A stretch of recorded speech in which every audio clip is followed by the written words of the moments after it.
What happens when the most popular girl in school, the one every guy is lining up to confess to, asks her shut-in, otaku childhood friend to pretend to be her boyfriend? He agrees for the most ridiculous reason imaginable, and neither of them realizes they just started a game that's about to completely destroy every rule they've ever had between them. So this guy Masaichi has a theory about childhood friends. In manga and anime, the girl next door is always painted as this dream girlfriend. Sweet, loyal, the perfect package. But Masaichi knows the truth firsthand, and he's about to lay it all out for us, because his reality looks nothing like the fantasy. His childhood friend is Toiro Kurumi, 15 years old, and she's been practically glued to his life since before either of them could remember. They're neighbors. They grew up like brother and sister, and she's currently sprawled across his bed like a baby seal eating snacks and getting crumbs everywhere. This is what the rom-coms don't show you. The unglamorous, unfiltered version of having a girl childhood friend. She's scratching herself, munching chips with her mouth open, and lounging around his room in the most unflattering way possible. Masaichi watches her with the dead eyes of a man who has seen too much. A boy and girl under one roof might sound like it'd make your heart flutter, but according to him, none of that will ever happen here. But here's the thing Masaichi doesn't fully grasp yet. Kurumi has a whole other side. She's already scheming about high school, telling him he'll be surprised how popular she is once they're in the same school again. They got separated in middle school, and she went through what can only be described as a complete glow-up while he wasn't watching. She keeps insisting she's really popular, striking a cute pose with sparkles practically radiating off her. Masaichi just stares, completely unconvinced, because 5 seconds ago she was drooling on his pillow. The disconnect between what she's claiming and what he's witnessed his entire life is doing permanent damage to his ability to take her seriously. School starts next week, and Kurumi does not want to hear about it. She groans like someone just told her vacation was cancelled, then immediately pivots to suggesting they play a video game instead. Masaichi tries to study while she loses her mind at the screen, yelling about how hard the game is and calling him every name in the book. Then the new school year actually hits, and Masaichi walks into Meihoku High for the first time. The view from the classroom window is gorgeous. A coastal town sprawling out below with the sea glittering in the distance. Classmates are buzzing about how bright and pretty everything is. Bells are ringing, and it genuinely feels like a fresh start. Masaichi slides into his seat quietly, keeping to himself the way he always does. He came from an all-boys middle school, and those gray monotone days felt like they'd stretch on forever. But now he's surrounded by actual human color and energy, and the shift is almost overwhelming. Then Sanda Sarugaya crashes into his life like a freight train with a smile. This guy plops down, calls Masaichi his friend immediately, and starts gushing about how beautiful the scenery is. Except he's clearly not talking about the ocean view. He's talking about the girls, and he is absolutely shameless about it. Sanda spots Masaichi glancing in a certain direction and calls him out instantly. That passionate gaze toward Kurumi-san isn't going unnoticed. Masaichi flinches hard because he wasn't even aware he was staring. Sanda drops the bombshell that multiple guys are already lining up to confess to her, and Masaichi's brain practically short-circuits. Because here's where it gets wild. Kurumi at school is a completely different creature. She walks into class and the room basically lights up. Boys are whispering about how cute she is, comparing her to a magazine model, and a soccer club upperclassman has apparently already called her out to confess. She's socializing effortlessly, laughing with groups of girls, getting invited to hang out after school. Everyone wants to be near her. Everyone thinks she's stunning, and Masaichi is standing in the corner, thinking there's absolutely no way this is the same person who rage quit a video game on his bedroom floor 3 days ago. Kurumi catches up with him after school and immediately drops the act. She brings up a game she told him to play, and when he admits he tried it without her, she physically attacks him while calling him a traitor. The whiplash between school Kurumi and real Kurumi is giving Masaichi emotional damage on a daily basis. They walk home together in the rain, and she scolds him for being out so late like she's his parent. He fires back telling her not to act like his dad. She laughs it off, saying she only stays late when she hangs out with Urara-chan and the others, and that it's fine because it's fun. Then she gets weirdly quiet and asks him something. What does he think? The question hangs in the air between their umbrellas. It's one of those moments where the comedy drops away for just a second, and something real peeks through underneath all the bickering. Meanwhile, Masaichi spots a flyer at a card shop advertising a new card game releasing in 4 days, and his otaku brain immediately takes over. He's flipping through the magazine, fully absorbed, while internally stressing about his end-of-month budget. Priorities, clearly, are in perfect order. He bumps into Kurumi outside the shop, and the two of them have one of those awkward caught-in-the-act moments. She's standing in the rain looking at him, and there's this brief pause where neither of them says anything. It's a small scene, but it hits different when you know how much history is packed into every silence between them. Back at school, Sanda leans over and tells Masaichi he needs to see Kurumi from another angle, the way everyone else sees her. Masaichi's inner monologue kicks in, debating whether he should even let people know they're childhood friends. He figures it would just invite too many questions and too much attention he doesn't want. He watches Kurumi chatting with Nakasona-san and Yoshida-san, being her sparkly public self, while he sits there knowing she was eating chips off his floor 48 hours ago. The comedy of the gap is endless, but there's something else creeping in too. He's noticing her in ways he never bothered to before, and that's dangerous territory. The chapter closes on Masaichi, standing at his window at home, looking across at Kurumi's house next door. She pops up in her own window, pointing at him with a fierce little grin, declaring she'll always be his first and she won't let anyone beat her. He stares back, expression unreadable, and you can practically hear the gears starting to turn in a heart that thought it was immune. Kurumi is riding the high of her own declaration, pumping her fist, and celebrating that Masaichi totally understands her. She grabs her handheld console and settles into bed, grinning about how from now on, she's going to work hard toward her otaku life. But then she stops, stares at the ceiling, and the energy drains right out of her face. She buries herself in her pillow and screams about how embarrassing that whole moment was, because here's the thing she's trying to convince herself of. She doesn't have romantic feelings for Masaichi. He's her dear childhood friend, her adventuring buddy, nothing more. She remembers them as little kids, sitting side by side playing games together, and that's the box she's keeping him in. But she's also fed up with people making it weird, just because they're a boy and a girl hanging out. She needs to spend time in Masaichi's room to play games with him, and she hates that the world won't just let that be normal. The frustration is real, but there's something underneath it she's not ready to look at yet. Meanwhile, Masaichi walks into school the next morning, and Kurumi is waiting for him outside his house, like it's the most natural thing in the world. She teases him for making a cute girl wait, calls herself not just a normal neighbor, but a super cute one, and he brushes it off with a flat response. The gap between her flirty school persona and the girl he knows is still messing with his head. It's Saturday morning, 9 a.m., and Masaichi is on a mission. The card shop stock hasn't been decided yet, and he's got no choice but to wait in line early. He's muttering to himself about how harsh it's going to be when a voice stops him cold.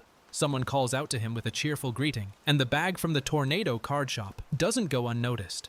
Kurumi drags him down to their old spot by the river after school, the place where they used to play as kids. Masaichi remembers it all clearly. The flowing water, the rocks, the feeling of a simpler time. She sits down next to him and asks him what happened at school today, and there's a softness in her eyes that wasn't there during their usual bickering. She admits that she got called out by a girl from another class during lunch, someone who accused her of stealing her boyfriend. Kurumi swears she didn't do anything wrong. Boys just keep showing up when she hangs out with her friends, and the girlfriend didn't believe her explanation. She's genuinely upset, nearly in tears, asking what she's supposed to do about something she can't control. Masaichi reads her immediately. He points out that if this were just about school drama, she'd be in his room playing games right now, instead of sitting by a river looking miserable.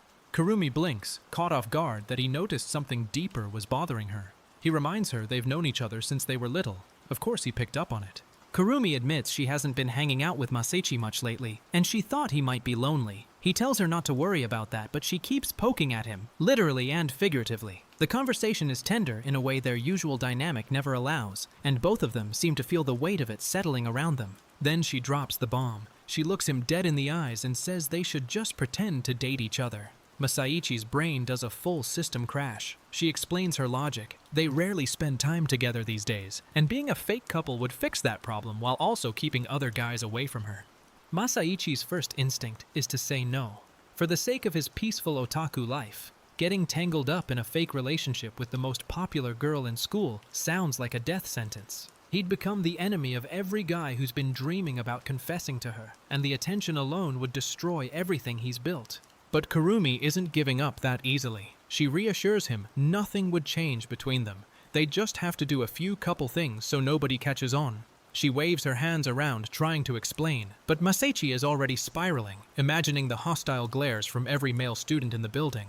He admits he's never been in a relationship before, so no matter how much he pretends, it'll be obvious at a glance that he's faking. He catches himself overthinking it and wonders if he's taking this too seriously. Kurumi leans in close, eyes wide, and asks him point blank, "You don't like anyone else, right?"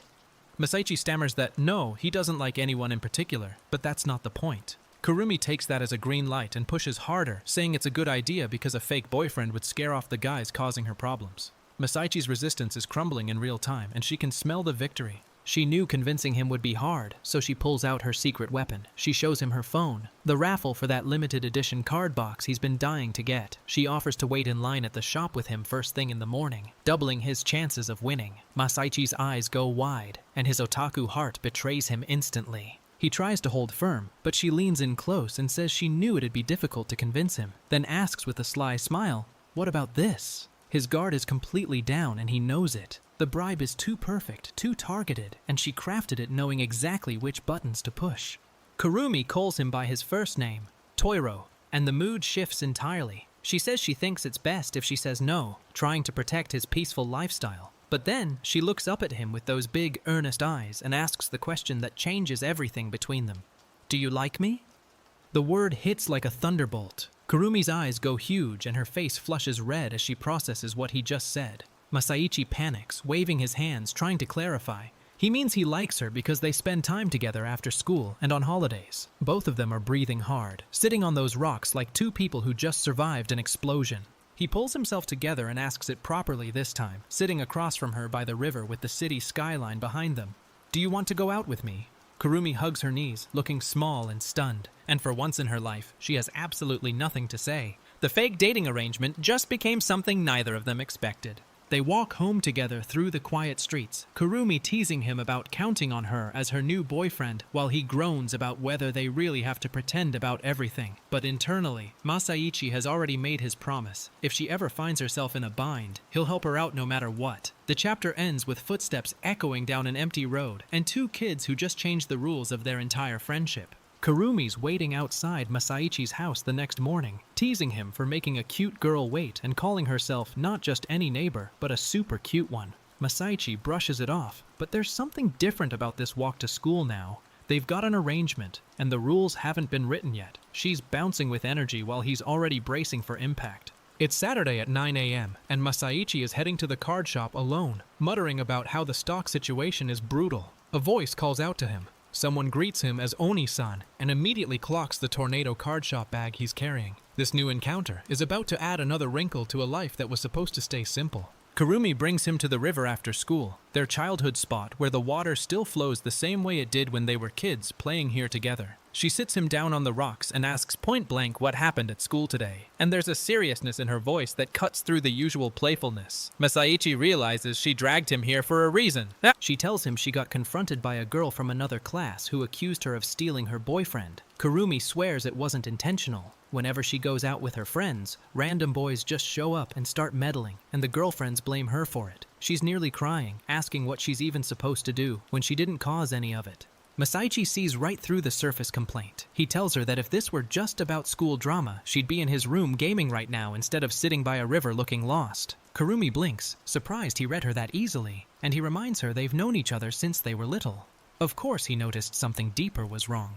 Then Kurumi hits him with the real pitch. She says they barely spend time together these days, and she's been thinking about a solution. She points at him with a grin and declares they should just pretend to date each other. Masaichi's face goes completely blank as the words sink in, and for a moment the only sound is the river flowing past them. Masaichi's brain immediately starts running worst-case scenarios. If he pretends to date the most popular girl in school, he'll become the target of every jealous guy in the building, and his peaceful otaku existence will be destroyed overnight. He tells her for the sake of his sanity, it's probably best if he says no. Kurumi's expression shifts to something softer, more vulnerable. But she's not done fighting. She reassures him nothing between them would change. They'd just do a few couple things so people believe it. Masaichi fires back asking what kind of looks he'd get at school with someone as famous as her on his arm. She scrambles to explain, waving her hands, while he imagines himself surrounded by hostile male classmates ready to destroy him. He starts overthinking it even harder, admitting he's never dated anyone, so he couldn't fake it convincingly even if he tried. But then he catches himself spiraling and wonders if he's taking this too seriously. Kurumi leans in close and asks the question that stops his brain entirely. "You don't like anyone else, right?" Kurumi pulls out the ultimate bribe. She shows him her phone with the raffle for the limited edition card box he's been obsessing over. She offers to wait in line at the shop with him first thing in the morning, doubling his odds of winning. Masaichi's eyes go wide because she's weaponized his one weakness, and she knows it. She says she knew convincing him would be hard, so she came prepared with leverage. Masaichi hesitates, and she asks what about this, and suddenly something in the air changes completely. He calls her by her first name, Toiro, and blurts out the words before his brain can stop him. "Do you like me?" The word crashes into Kurumi like a truck. Her eyes go huge, her face erupts in red, and she completely short-circuits trying to process what just came out of his mouth. Masaichi panics and tries to backtrack, saying he likes her because they hang out after school and on holidays. That's all he meant. Both of them are breathing like they just ran a marathon. He steadies himself, sits across from her on the rocks with the city skyline glowing behind them, and asks it properly. "Do you want to go out with me?" Kurumi hugs her knees tight, looking smaller than she ever has, completely stunned into silence. The fake dating proposal just became something that feels terrifyingly real for both of them. They walk home together through the quiet neighborhood, Kurumi calling him boyfriend, while he groans about whether they really have to pretend this hard. But inside his head, Masaichi has already made a promise. If she ever finds herself in trouble, he'll be there no matter what. The sound of their footsteps fading down the empty street seals the deal. Then Masaichi's older sister Serena shows up and blows the whole thing open. She waltzes into his room, announces she heard a rumor in town that the beautiful girl from Meihoku High has a boyfriend, and asks point blank if it's true. Masaichi and Kurumi freeze like two criminals caught at the scene, and Serena is already grinning like she's won the lottery. Serena goes full big sister mode, squealing that she'll support them no matter what, while Masaichi internally panics knowing that if he told her it was fake, she wouldn't believe him anyway. She roasts him for being a dull guy with mediocre looks and a gloomy personality, then immediately pivots to saying she's proud. The rumors have spread beyond their school to other schools entirely. The fake couple plan is working exactly as designed. The rumors are spreading and the unwanted confessions are dying down. But Masaichi is starting to notice the side effects hitting him personally. During gym class, guys are telling him how lucky he is to date Kurumi, how they wish they could date someone that cute, and he's sitting there knowing none of it is real. Kurumi decides they need to practice being a convincing couple, so she drags him to a bench after school and announces they should share earbuds. Masaichi questions whether that even counts as couple behavior since they do it all the time anyway. But she insists normal couples share earbuds and he needs to sit down. He picks up the right earbud and she presses play on the opening theme of the season's hottest anime. The music fills both their ears and suddenly everything feels different. He's geeking out about the orchestra and the crescendo, and she's leaning against him with her eyes closed, completely content. Passers-by whisper about what a cute couple they are, and Masaichi thinks to himself that he also wants something like this, then catches himself, horrified at his own thought. Kurumi notices he's flustered and asks if he's embarrassed about doing couple things. He explodes denying it, but she presses further. She asks if he's also embarrassed about wearing whatever she gave him. Their faces end up way too close, and Masaichi's heart is pounding as he reminds himself he's just her fake boyfriend, and none of this should be affecting him this much. They walk home together, and she happily reports that telling people they're dating and going to each other's houses was super effective. Masaichi nods along, telling himself it's all for the sake of the limited edition box. But that night, Kurumi lies in bed holding her game console, staring at the ceiling, and wonders quietly what's going to happen from now on. After all, it's only pretend, right? Sanda swoops in and asks Masaichi if he's already done the Legend of the Cherry Blossom at Meihoku High. Masaichi has no clue what he's talking about, so Sanda explains. There's a massive cherry blossom tree behind the school, and legend says if you talk about love with your partner under it, you'll be together forever. It's one of the 7 wonders of the school, and Masaichi couldn't care less. Kurumi asks Masaichi's sister Serena if she's heard of it, but Serena just shrugs and says nope, maybe it's an ancient urban legend. Masaichi yells at them both to get out because he wants to play video games, and Serena fires back asking if he's picking a fight with his big sister after all this time. But Kurumi's expression shifts. The legend clearly planted a seed in her head. Serena realizes something is going on and confirms it's true. Her little brother is dating Kurumi. She squeals, grabs Kurumi, and declares that Oni-chan will support them no matter what. Masaichi watches from the side, internally noting that if he'd told Serena it was fake dating, she'd never believe him anyway. He's glad Kurumi was able to say it clearly, even though it made him a little nervous. Serena heard people in town gossiping about a beautiful girl from Meihoku High having a boyfriend, and she came home to investigate. She asks point blank if it's true, and when it sinks in, she immediately roasts Masaichi. Why would Kurumi choose this dull guy with mediocre looks and a gloomy personality? Masaichi asks how she could be so cruel to her own sibling. The rumors have spread so far that even other schools know about it. Serena leans over the balcony railing, calling Masaichi the hero of all otakus, practically suffocating him with affection while he tells her she's too close. Down below, looking out at the neighborhood, Masaichi reflects that the rumors are spreading exactly as planned, and he's surprised just how popular Kurumi really is. The couple activities feel unnecessary to Masaichi, but the jealousy from his classmates is very real. During gym in the basketball court, guys are sighing about how lucky he is to date Kurumi, how they wish they could date someone that cute. One guy is dramatically crying, while another grabs Masaichi and begs him to say it isn't so. Their precious Toiro-chan is taken. Kurumi decides their fake couple game needs pet names, so she sits him down on a bench and calls him Ma-kun with a heart. Masaichi nearly chokes. The sudden intimacy is weapons grade. She insists that if they're a couple, they should use pet names, and she wants him to call her one too. He stares at her in disbelief, wondering how she's completely fine with this. She threatens him with a punishment game if he can't say it back, suggesting she'll make him buy her candy. He asks why a punishment was even necessary, and she teases him about having no confidence in winning. She tells him to look her in the eyes and say it, Ma-kun, and he can barely get the syllable out of his mouth. Kurumi calls him Ma-kun again in front of passers-by, and girls walking past whisper about what a cute couple they are. Masaichi panics, asking why she stopped using the pet name, and she fires back asking why he stopped calling her Ma-kun first. They end up walking home eating snacks, and a new rule gets added. No pet names during couple activities because it was destroying them both. Kurumi suggests they try sharing earbuds next as a couple activity. Masaichi questions whether that even counts since they share earbuds all the time at home anyway, but she insists normal couples do it and drags him to a bench. She puts on the opening theme of the season's hottest anime, and suddenly they're shoulder to shoulder, music flowing between them.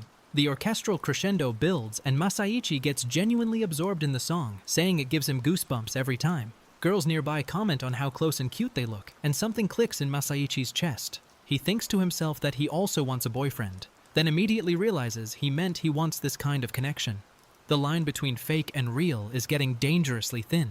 Kurumi asks if maybe he's embarrassed because they're doing couple things, and he explodes denying it. She notices he won't put on whatever she gave him, and teases him about being shy. Their faces end up inches apart, and suddenly she yells. The chorus was about to start, and he made her miss it. He clutches his chest, reminding himself he's just her fake boyfriend. Masaichi overhears classmates questioning whether he and Kurumi are really dating. Someone saw them walking home and noticed they weren't holding hands, and Masaichi was walking so fast he seemed to be leaving her behind. Their sense of distance is strange for a couple that just started going out, and the whispers are starting to crack the illusion they've built. He panics internally. He let his guard down, and people saw them acting like childhood friends instead of a couple. He can feel everyone's gazes on him now, and he realizes that not being used to attention is making him sloppy. He tells himself he needs to focus, or they'll find out the whole relationship is fake at this rate. Sanda reveals his true motive. He wants Masaichi to bring him along to hang out with Kurumi and her friends. Masaichi flatly asks if they're even friends, and Sanda launches into an impassioned speech about how they've been soulmates since day one, bonding over anime while lilies bloomed around them. Masaichi just stares at him with dead eyes. Kurumi explains that Urara-chan kept insisting on meeting her boyfriend, so she set up a group lunch to get it over with. Sarugaya charmed his way through the introduction, but one of Kurumi's friends is staring at Masaichi with an intensity that makes him feel like a frog being watched by a serpent. She doesn't buy the relationship for a second. At lunch, the friend grills them about couple knowledge. She asks which way the other sleeps at night. Kurumi answers immediately that Masaichi sleeps facing up, and Masaichi knows Kurumi sleeps facing right. They both got it right because they've been having sleepovers since they were kids, but to outsiders, it looks convincingly intimate. Then Urara-chan escalates. She asks which way the other faces when sleeping at night, implying something far more personal. Masaichi stammers that the questions are getting a little too invasive, but Kurumi handles it smoothly. The friend notes that despite them dating, Kurumi has never once mentioned Masaichi before, and she still doesn't believe they're actually together. The friend points out that Kurumi mentioned liking fried shrimp earlier, and Masaichi immediately knew she didn't like cherry tomatoes. They swapped food without even asking. They did it so naturally it looked like a couple that's been married for years, which is exactly the problem. Their childhood familiarity is simultaneously their best disguise and the thing most likely to expose them. Masaichi brings Sarugaya along as a social buffer. Grateful for his ability to talk to anyone, he thinks that if they keep this up, the friend will eventually accept it and they can escape. But Kurumi casually says there'd be no point if Masaichi weren't there, and the words land harder than she probably intended. Back at the cherry blossom tree, Kurumi drags Masaichi there, insisting they need to do the legend so it looks authentic when friends ask. She says they have to talk about love-related things under the tree, and Masaichi asks what she means. He starts rambling about a game series he loves, saying he's expressing his love for it. Technically love-related. Kurumi's face goes from confused to stunned as he gushes passionately, because when he says things like that so suddenly, it sounds almost serious. She knows he's only pretending to be her boyfriend. She knows she put him up to this. But hearing him say those words under that tree with cherry blossoms drifting around them does something she wasn't prepared for. She tells herself it's the context, it's the setting, it's not real, but her heart isn't listening to her brain anymore. Masaichi nearly says something that starts with the word love, then pivots to saying he lost his pencil. Kurumi yells that it doesn't count and demands he say it properly. It'll be his turn until he gets it right. He panics. She insists the boyfriend has to go first, and neither of them can look at the other without their faces catching fire. He turns to face her, says her name, Toiro, and she freezes. They're standing under the cherry blossom tree with petals falling around them, and for a moment, the whole fake dating scheme, the legend, the rules and punishments all dissolve. It's just two kids who grew up together standing on the edge of something neither of them planned for. Kurumi walks away from the tree, thinking about how selfish she's been.